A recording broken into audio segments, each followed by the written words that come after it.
Thank you. साथियों, इससे पहले भी मैं नेता प्रतिपक्ष तेजस्वी जी से आग्रह करूं कि कुछ मूल बिंदुओं पर अपनी बात रखें आपके समक्ष। ये घोषणा पत्र नहीं है, ये प्रण हमारा है, संकल्प के बदलाव के साथ जो कि सच होने वाला है। एक एक जो बिंदु जो आप देखेंगे उसके पीछे पूरी की पूरी एक बैकग्राउंड है, पृष्ठभूमि कि हम कैसे करेंगे। साथियों, रोजगार के सवाल पे, नौकरी के सवाल पे तेजस्वी जी ने स्पष्ट कर दिया है, आज से 20वें 21वें दिन प्रक्रिया शुरू हो जाएगी। 10 लाख सरकारी नौकरी की, समान काम के समान वेतन, संविदा के पूरे कॉन्सेप्ट को खत्म करने के अलावा किसानों का जो भी ऋण है वो सब कंप्लीट माफी, आज तक के जो भी ऋण होंगे।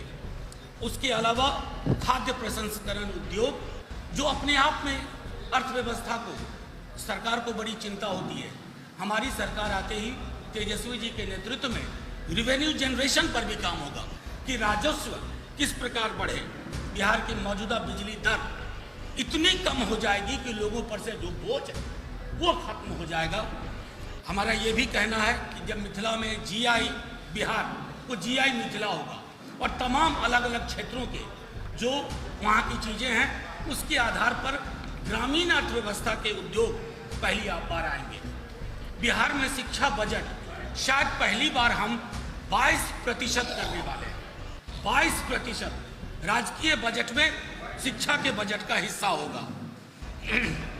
उसके अलावा बिहार युवा आयोग के गठन पर बाकी आंगनबाड़ी, जीविका दीदी, आशा कर्मी, रसोईया सब के बारे में जो अब तक बात हुई है कि दोगुना से ज़्यादा किया जाएगा। गांव और शहर की सुविधाओं के फर्क को हम खत्म करके रख देंगे। और आखिरी में मैं कहना चाहूँगा कि पुरानी पेंशन योजना लाने को हम प्रतिबद्ध हैं। जैसे वित्त रहित महाविद्यालयों के बारे में बात हुई, वित्त रहित विद्यालयों के बारे में उनके कर्मचारियों की समस्या का निदान होगा। कंप्यूटर शिक्षक जो आंदोलनरत हैं उनकी समस्याओं का निदान करके उन्हें भी स्थायी किया जाएगा। संविदा नाम की कोई चीज़ नहीं होगी इस बिहार में, नए बिहार में तेजस्वी जी के नेतृत्व में। अब मैं आग्रह करूंगा कि मूल 2-4 बिंदुओं पर तेजस्वी जी आपके समक्ष अपनी बात रखें। देखिए, सबसे पहले सभी लोगों का स्वागत है। हमारे साथ प्रदेश अध्यक्ष जगदा बाबू जी, आदरणीय श्याम रजक जी, मनोज झा जी, लवली आनंद जी, मृत्युंजय तिवारी जी, सुनील जी, कारी शोहेब जी यहाँ आज उपस्थित हैं। ये मैनिफेस्टो नहीं है, जैसा कि मनोज जी ने आपको बताया, ये हम लोगों का प्रण है। प्रण हमारा संकल्प बदलाव का, जो कि सच होने वाला है। इसमें काफ़ी डिटेलिंग और काफ़ी विस्तार रूप हर एक क्षेत्र को लेकर के हर एक चीज़ों का ध्यान रखने का काम किया है, जिससे हम वाकई खुशहाल, बेहतर, समृद्ध बना सकते हैं। और हमने मुद्दों की बात की है और पहले भी हमने कहा था, जैसे विश्व में रोजगार, कृषि, शिक्षा, महिला सशक्तिकरण, परिवार कल्याण, गाँव, तौर पे यहाँ 8 गाँव का जिक्र किया गया है। स्वयं सहायता समूह के बारे में है, पंचायती राज संस्थान के बारे में है, सामुदायिक विकास और गरीबी उन्मूलन के बारे में है, पशुपालन एवं मत्स्य पालन के बारे में है, स्वास्थ्य सेवाएं के बारे में है, सरकारी सेवा से जुड़े हुए मुद्दे हैं, बिहार की सांस्कृतिक विरासत और रचनात्मक उद्योग के बारे में इसमें है, खेल नीति हमारी क्या रहेगी इसमें विस्तार रूप से दिया गया है, आधारभूत संरचनात्मक विकास के बारे में इसमें जिक्र किया गया है, जलवायु परिवर्तन से संबंधित हमारी जो प्रतिबद्धताएं हैं, ये सारे लगभग जो हैं हर एक हमारा संकल्प बदलाव का विस्तार रूप से हर एक चीज़ दिया गया। इसमें आदरणीय राष्ट्रपति लालू प्रसाद, पूर्व मुख्यमंत्री आदरणीय राबड़ी देवी जी का, संदेश भी बिहार को दिया गया है। हमने पहले भी कहा, कई दिनों से हम लोग कह रहे हैं, लोग हंसी उड़ाया करते थे कि भाई रोजगार कैसे देंगे, पैसा कहाँ से लाएंगे। हमने कहा रोज और नौकरी में अंतर है। रोजगार तो कचड़े साफ करने वाला भी रोजगार हुआ, पकौड़ा तलो वो रोजगार हुआ, नाले साफ करो वो भी रोजगार। लेकिन हम यहाँ 10 लाख सरकारी नौकरियों के बारे में जिक्र कर रहे हैं और पहले कलम से पहले मंत्रिमंडल के बैठक में ये सच होने वाला है कि देश के इतिहास में पहली बार 10 लाख जवानों को सरकारी नौकरियां दी जाएंगी। सारे हैं स्वास्थ्य,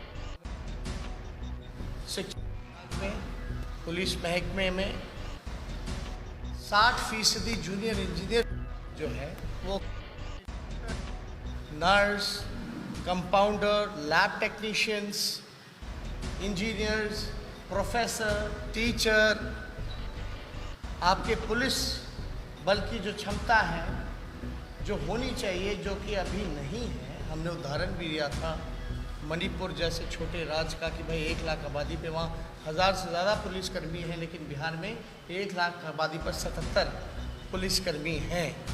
तो इन सारे विभागों को अगर हम मिलाएं तो लगभग 4.5 लाख नौकरियां जो हैं कभी भी सरकार दे सकती है। और ये बजट में ऑलरेडी प्लान बजट में इन सारी चीज़ों का व्यवस्था है। पगार की बात होती है, सैलरी की बात होती है, क्योंकि ये पदे रिक्त हैं। बात आती है 5.5 लाख नौकरियों की, तो वो राष्ट्र औसत के मुकाबले हमको आना है। हमको बिहार बेहतर बनाना है। जहाँ फंसा हुआ है हमको वहाँ से निकालना है।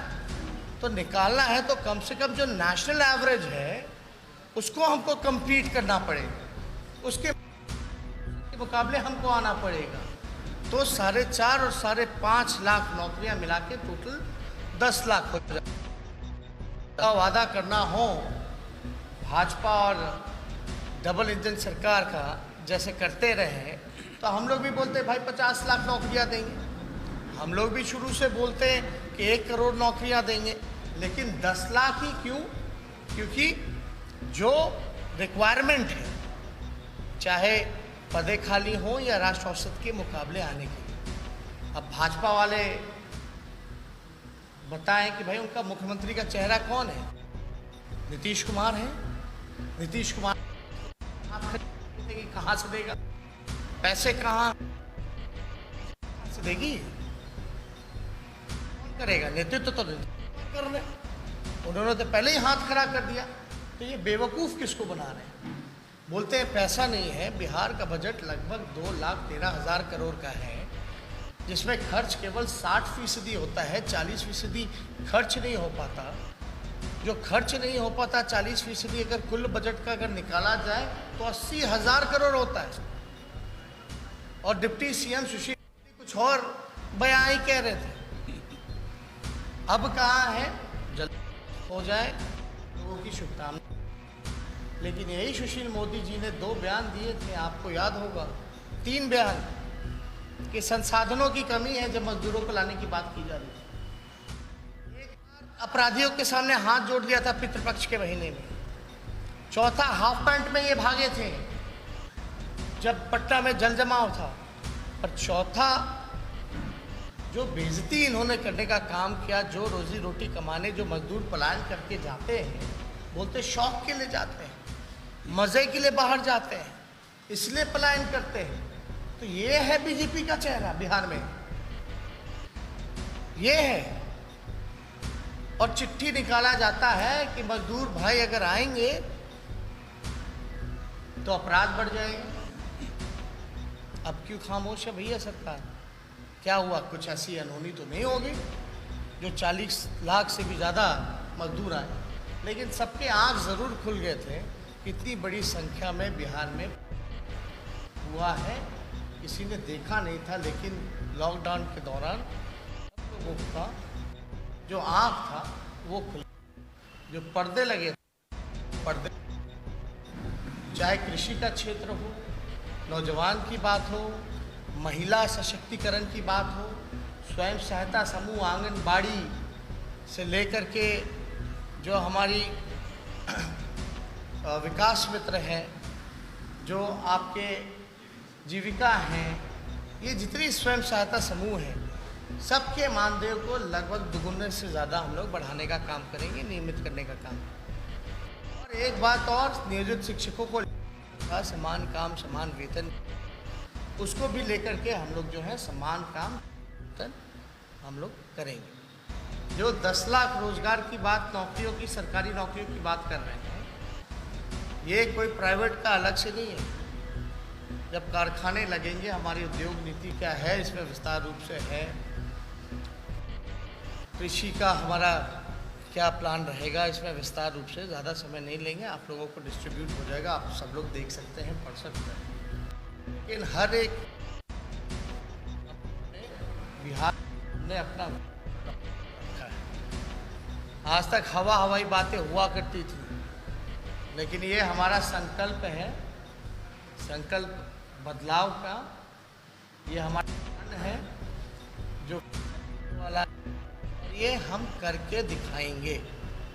हम बार बार कहते आए हैं, मैं फिर से कहता हूं कि नीतीश कुमार जी संभल रहा, नीतीश कुमार जी थक चुके हैं और कोई इससे जुड़ा हमारा प्रोग्राम। देश दुनिया की हर खबर से अपडेट रहने के लिए आप हमारे चैनल को सब्सक्राइब करें। देश दुनिया की हर खबर से अपडेट रहने के लिए